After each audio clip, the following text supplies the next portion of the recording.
Magandang araw sa inyong lahat at welcome sa aking channel.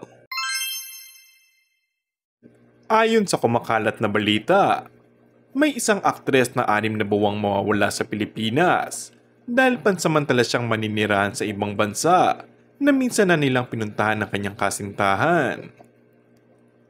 Nangangahulugang matagal na hindi gagawa ng pelikula o tatanggap ng anumang proyektong aktres dahil sa kanyang desisyong lisanin muna ang Pilipinas. May mga espekulasyong maaring pinaplano ng aktres na subukan ng kapalaran nito sa ibang bansa at malaki ang tsansang sumunod sa kanya ang karelasyon nito.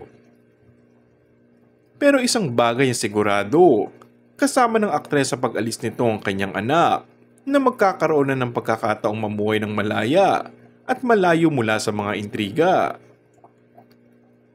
Malaki ang pagpapahalaga ng aktres sa kanyang pribadong buhay, kaya tikom ang bibig niya kapag tungkol sa kanyang pamilya ang inuusisan ng entertainment press. Nagtagumpay ang aktres na ilim ang mga nangyayari sa personal na buhay niya. Pero panandalian lamang ito dahil walang mga sekretong maitatago ng matagal, lalo na sa industriya ng showbiz na kanyang ginagalawan. Marami namang netizens na agad pinangalanan na di umano'y ang aktres na si Julia Montecito na napapabalita kasing buntis sa ikatlong pagkakataon na muling maispatan ito kasamang boyfriend na si Coco Martin. And that's all for our today's video.